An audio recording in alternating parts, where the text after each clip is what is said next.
Good afternoon. I'm Dara Bunjon. I am the food enthusiast here at J More Living. If this is your first time tuning into the show, I'm a food writer, food stylist, PR maven, and as many know, a frustrated baker. I will look to the side from time to time at my computer to watch for your comments and questions, so feel free to join the conversation. This week, we are talking about salt, a fascinating subject. Salt is taken for granted. It has so many benefits. Our guest today is Maureen Cacioppo, and I'm hoping I'm pronouncing this right. I just spoke to her and I didn't check, but I think I got it right. She's founder and maker of Florida Pure Sea Salts. Like many small batch makers, Florida Pure Sea Salt was born from a marriage of passions. Our guest, Maureen, Mo, as she likes to be called, Cacioppo, feels at home near the sea, having worked in nonprofit outdoor education sector for years. She also comes from a large Italian family who loves to cook, and I haven't met an Italian family that doesn't like to cook and eat, instilling within her a deep respect for the way food brings people together and comes to the table. Straight from St. Petersburg, Florida. Hi, Mo. Hi. Did I do the last name properly? It was a great effort, really. It's Cacioppo, or in Italian it would be pronounced Cacioppo, but excellent. Cacioppo. All right. So, Mo, the hobby was sea salt, and it grew into this woman-owned business. Why sea salt, or how did that come about? Give us a little bit more background onto you and Florida Pure Sea Salt before we get into the nitty-gritty of salt. Sure. Why sea salt? I've always had really unique hobbies, maybe a little strange. And that's kind of where it came. I was interested in food, interested in the outdoors, and grew up on the water on a barrier island, and just kind of, I must have seen it. I don't know exactly when I started making salt. I kind of grabbed some water and a pot, and I started making batches and ruining lots of pots and trying to kind of dial it in and figure out what I was seeing, and reteaching myself high school chemistry and really nerding out on the history of salt. And I was really challenged by it, and I enjoyed that aspect. But why or when I kind of got that first bucket of water, we can't really pinpoint. And I don't know exactly what gave me the idea. And it's interesting in life, you don't know those moments that'll be so impactful all the time. Things happen, and you look back and you're going, wow, I wish I paid more attention to why or when or how. And that's one of those moments. I wish I was paying more attention. It was an evolution, really. Completely and truly. One thing led to another, Absolutely. Let's talk sea salt. Right. You get your sea salt, or you make it, as you say, in various areas of Florida. But what is your process? You say small batch. Somebody asked me, says, what's a small batch? It says small batch can be one thing to one person, another thing to another person. So what is the process of gathering sea salt? Some history and what you do. Sure. So we, each small batch maker does a little bit differently. What we do at Florida Pure Sea Salt is we're hand harvesting currently still, and that'll eventually change as we're scaling up. And what we do, though, is go out with buckets and we get seawater. And this seawater is from all different areas, and it's based on, there's a lot of variables that you need to take into account. Because if you don't get clean water, you don't get good salt. And things that you have to look out for are pollution, runoff. Harvesting by houses is you can't do it. It is rainfall, because not only does that also produce pollution, things coming off people's lawns and running into the waterways, but it also dilutes a little bit of the salt. And that's really, we don't want additional water that we would have to evaporate. It slows down the process. And the process in itself takes anywhere from about 4 days to 2 months, depending on which process we're doing. We've done solar evaporation in the past. Right now, we've been focusing more efficiently in the commercial kitchen, the ovens, or the pans. So what we do is we go out, we get a bucket of water, really lots of buckets of water, and then we settle it, and then we filter it. And we filter it just because we have to. And so I could sleep at night, really. We Right, I test our understand. water. We send it out to a lab, really costly stuff here, but we do test the water in the different areas. And we do that because we want to make sure that our product is always consistent and always safe. So we filter it just for peace of mind, and then we boil it. And the boiling is actually not to like kill off anything, because nothing harmful exists anymore. It's actually to reduce the volume. And through the boiling process, we're able to extract some of the minerals that make salt bitter. I like a really clean finishing salt. And there's Okay. over 80 minerals in sea salt that happens naturally from seawater. And our bodies need that. So the great thing about a pure sea salt is when you don't add the anti-clumping agents, you don't add the bleach, any of the garbage, all of those natural minerals stay put. They don't get stripped away. And another part is it's really briny. So when you don't add those additives, it's a really briny product, and it doesn't get the brininess, doesn't get mitigated by those other things, those other additives. So then after that, get a little sidetracked as I will That's throughout this okay. whole conversation. Uh, Salt after, salt yeah. does, there's 14,000 ways to use salt, so we have some time. That's great. Thank you. I appreciate that. So we boil it, and then we'll put it either in the pans or the ovens. And that is to actually start producing the flake. And then we dry it. After we dry it, we'll infuse different ingredients. That's what we're really known for. We're known for a clean finishing salt that's been infused. So we'll use fresh garden grown rosemary. We'll dehydrate it ourselves, grind it up, and then we'll add it to the salt. We'll use dried habanero chilies for spicy salt, or lime juice and zest for our lime infused sea salt. And those are absolutely awesome. And that can You be do used, butter. It's the not butter. like, Yeah. We have about 17, give or take, different infused flavors that range from the somewhat sweet to spicy, but all of them are very salty as well.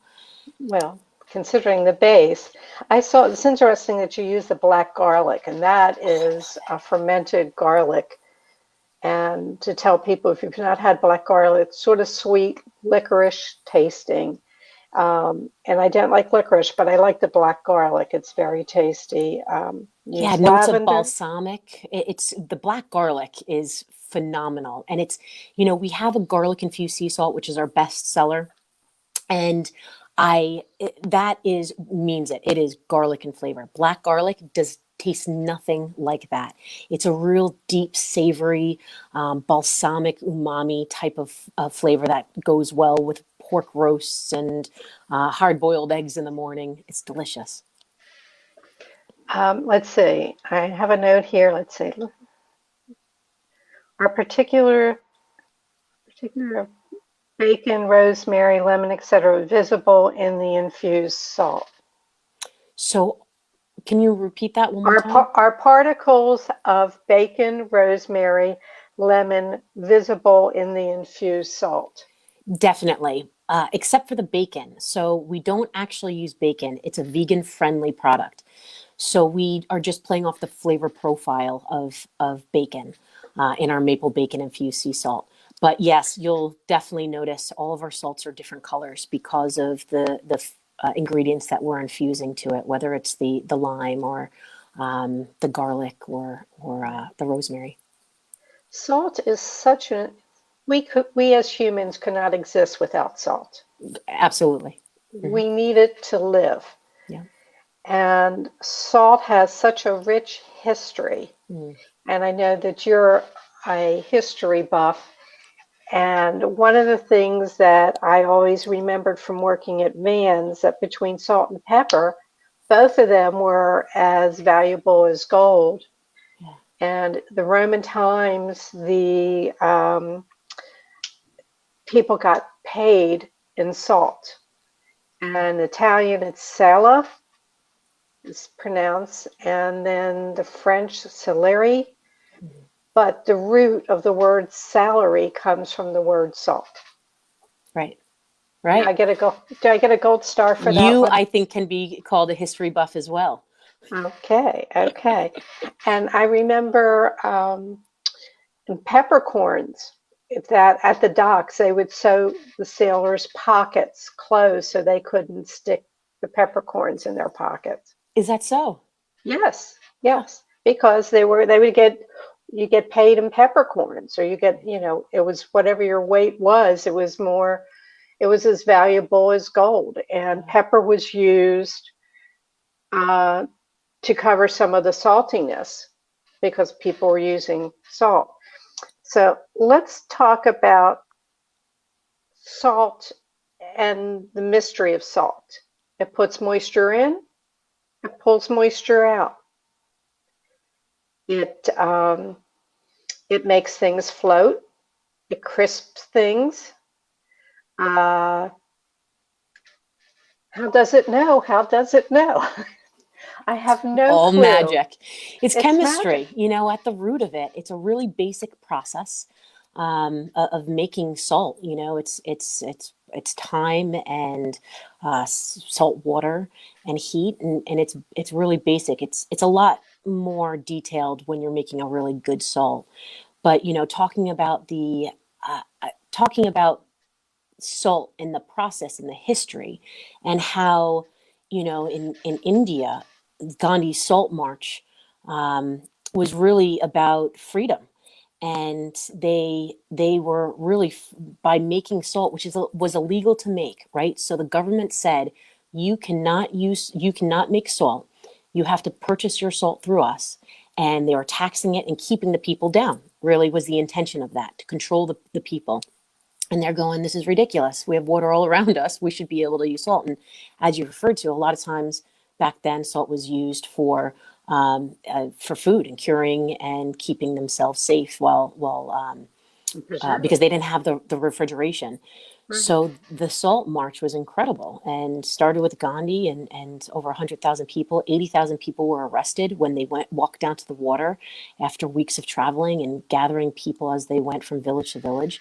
And that was really the beginning of the evolution, and of freedom. And you can find that throughout history of how salt was used to keep people down and control, and because we need it to live. It's, I think people should just dig into it. When I was telling a friend of mine, we were riding up to Pennsylvania yesterday, and he said, I never knew that about salt. I said, it's the etymology of the word salary.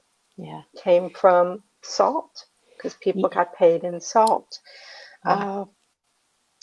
The interesting thing to me, one of the things about salt, and I tell people and they look at me and I'm crazy, I put salt on watermelon and cantaloupe and Are you a melons. Southern girl at heart?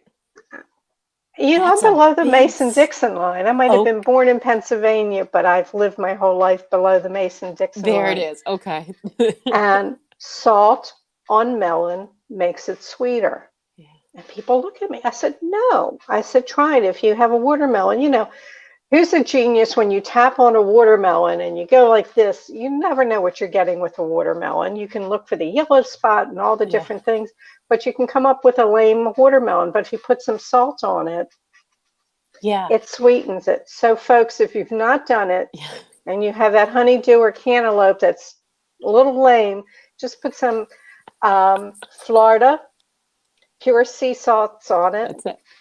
You can pick out one of the many flavors. Let's see which one. Truffle? No, no, no, no. I think I would probably go with maybe the garlic, as you're saying, is a favorite, or the black garlic, just for fun. I have to stop the uhs. The last show I did, I all over the place. I have to stop this. Hmm. What was the process for you? I mean, we're going a little off subject, but you are an independent, womanly owned business that you started from. What was that process like for you? Um, you know, it's still part of the process, right? I'm just at a different point, and you never really know exactly what point you are at because we haven't come to the end yet, thank goodness. In the beginning, it took months. It took about 6 months before our first dollar. So we became a company March 4th, 2016, and it was 6 months after that we got our first dollar, and it was because people didn't know what the heck I was doing. Coming and being in the United States and being such a young country, no one really saw, in older countries, they have sea salt making is oftentimes embedded in the culture. So Right. people know the different. I grew up with Morton sea salt, iodized sea salt, didn't know anything different. And until I started traveling more, then I started learning. I started getting more educated on the differences of salt. But when it's not happening in your backyard or down the road, we tend to not really know a lot about it. We kind of have blinders on in our own spaces. And that wasn't happening a lot in the United States. There's very few small batch makers still. And there's a part of what I was doing in that first 6 months was educating people. I was calling up Florida Fish and Wildlife and saying, what permits do I need? And asking them questions. They're like, what are you doing?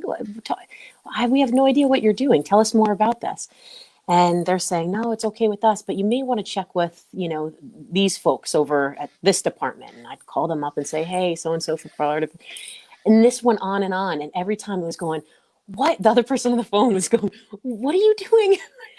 What is this? How do you do that? And they were fascinated by it. And it really did take that long to get all my ducks in a row, making sure that we were following the rules and doing what we needed to do. And from there, if I had put on paper what I wanted to see happen for our business in that first year, I would have completely limited ourselves. You only have your experience and some of the ideas and imagination, and Right. that's limiting.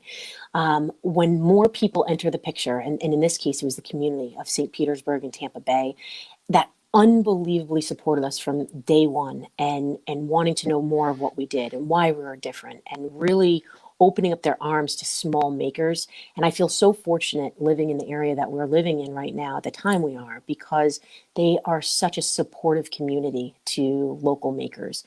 And I really would have limited ourselves in that first year if I had gotten everything I wanted and only what I wanted on a list, a sheet of paper. And I didn't take into account the awesomeness of people. All too often our focus is with the news and everything. It's the challenging stuff that we see.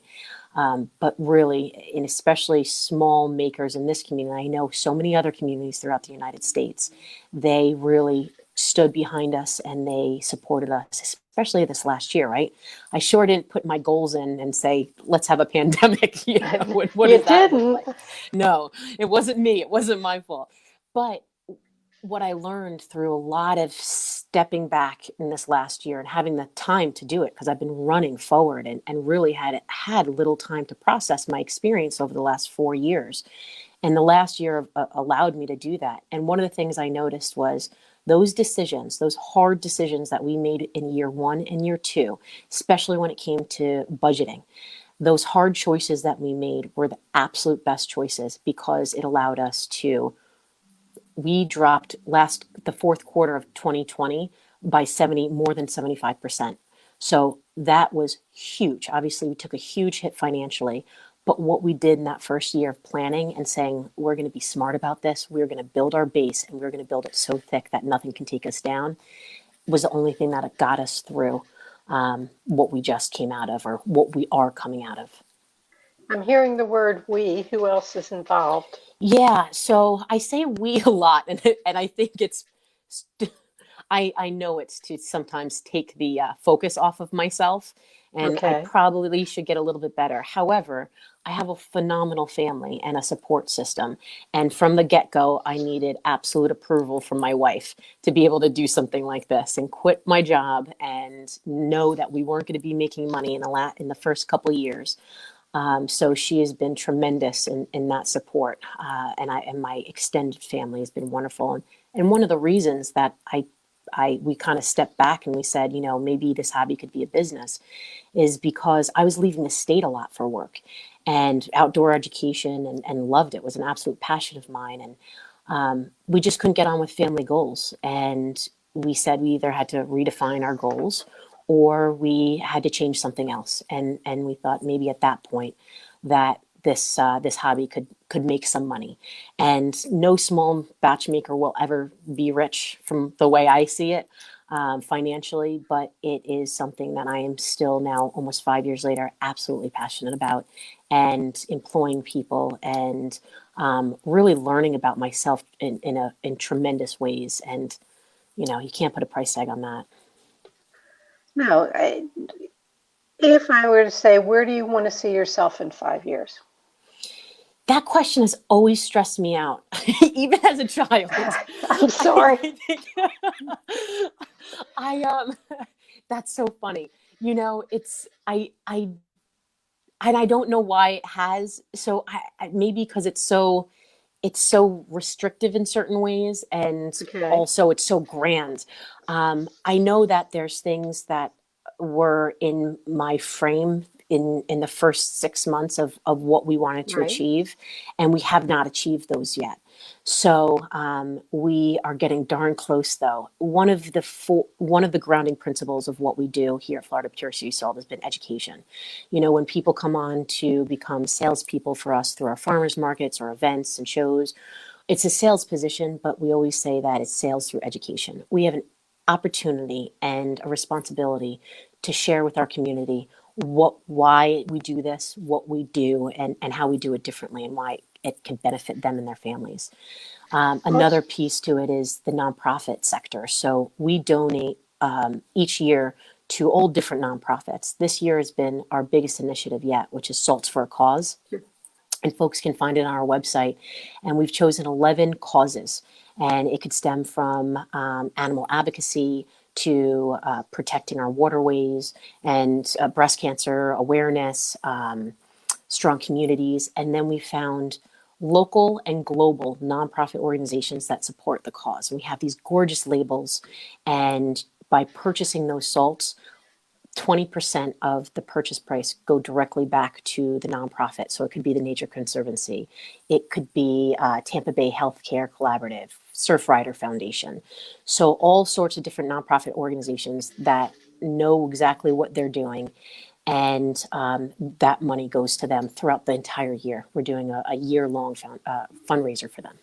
Let me remind people, you can find all of Mo's sea salts, pure sea salts, Florida sea salts.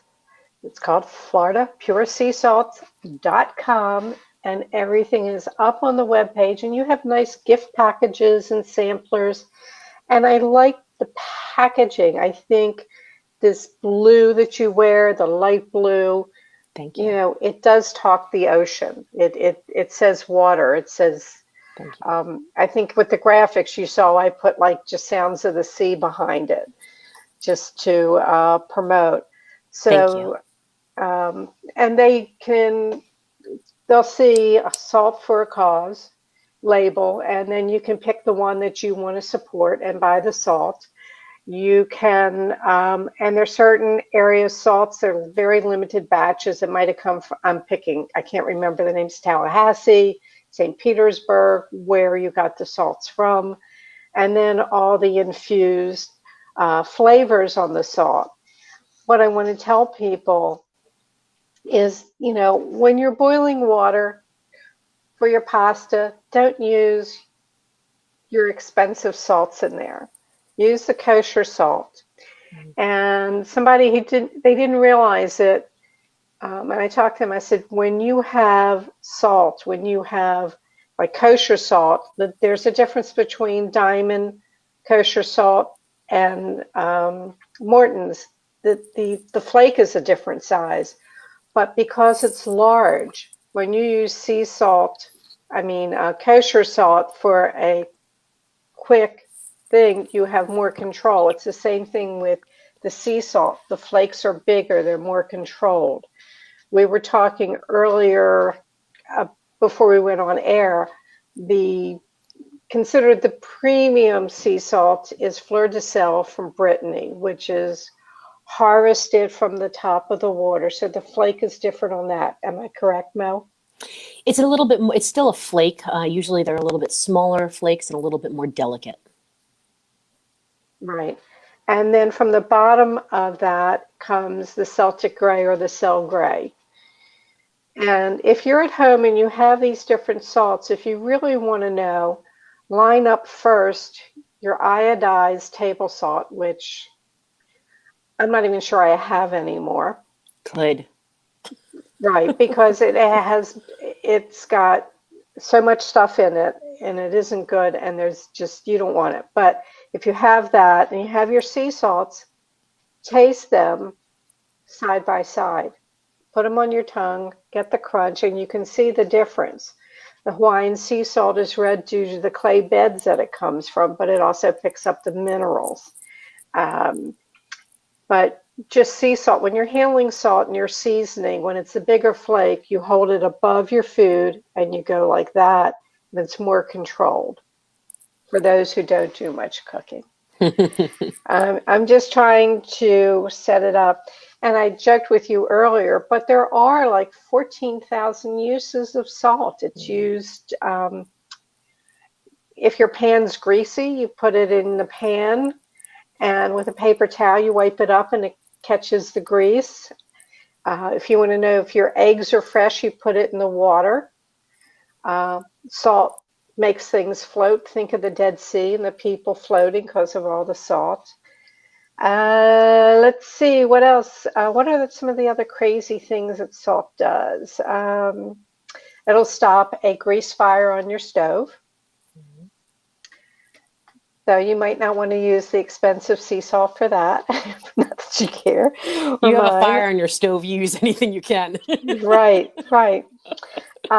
Actually, wine spills, you sop up the excess and then you put the salt on it and let it dry, and it pulls that and removes the wine.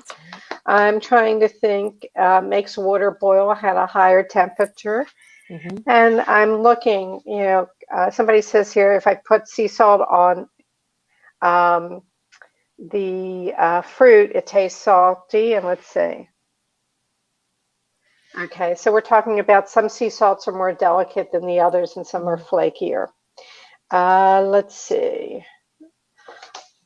I always ask a question at the end of the show. I ask two.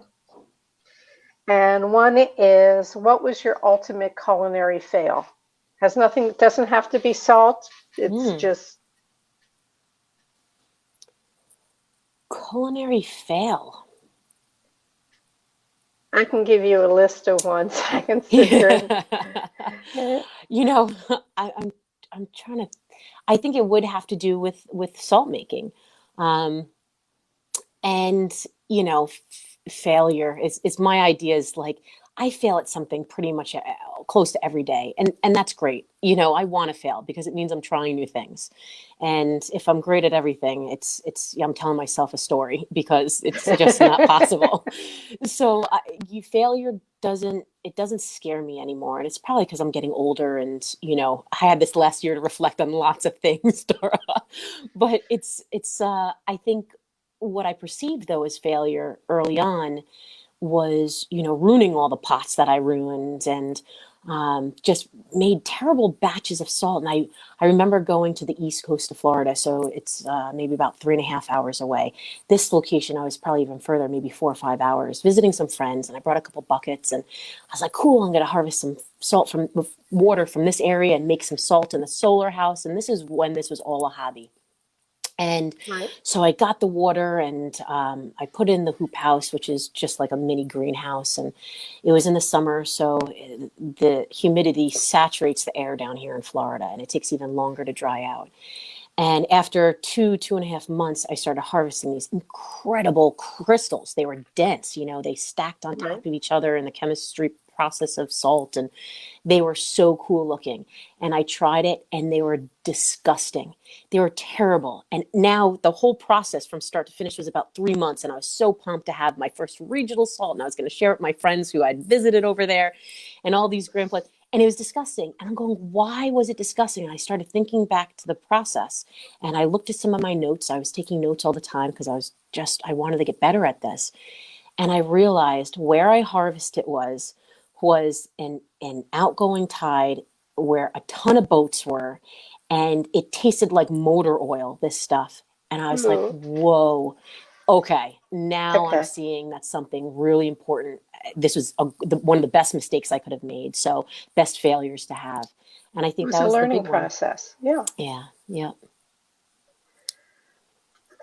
All right. Before I forget, everyone, learn more about Florida Pure Sea Salts at floridapureseasalts.com. Instagram, same thing, Florida Pure Sea Salts. And if you have any questions, you have the ability on the website to ask Mo any type of question. I'm sure she'll get back to you. Sure, absolutely. And my final question is, this is a real toughie. What didn't I ask you that I should have? Ooh, you're a lifelong learner too, huh, Dara? I'm trying. I love that question.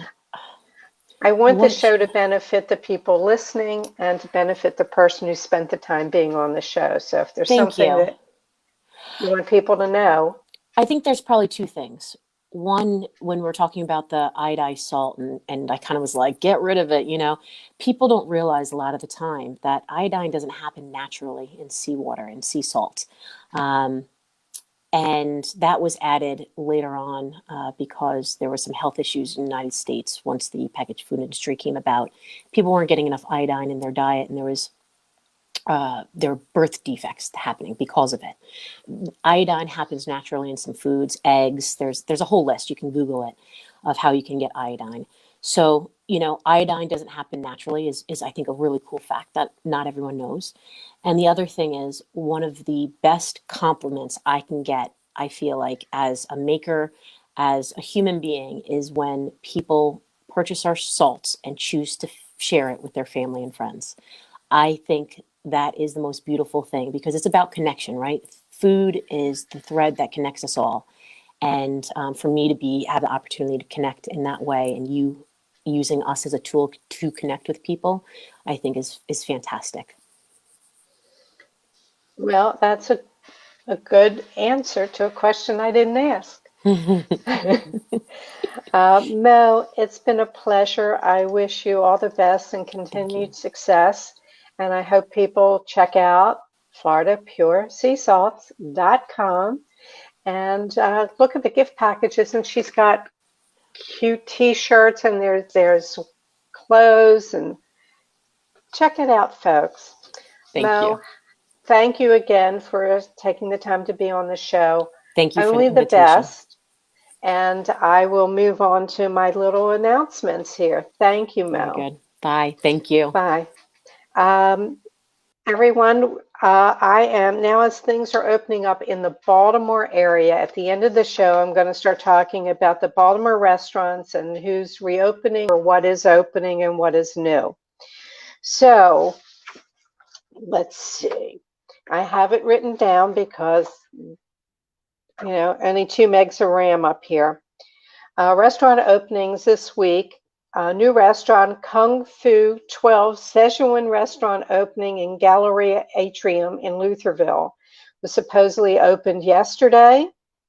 The top side at the Hotel Revival, the rooftop restaurant and bar, has reopened. They'll be doing dinner Thursday through Saturday and brunch Saturday and Sunday, and that's on Cathedral Street.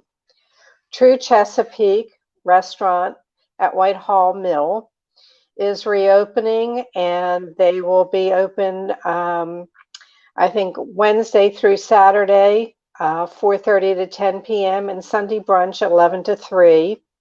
and that is the Chesapeake Oyster Company. And they have named a new general manager and beverage director who is Claire Yost. And beautiful restaurant.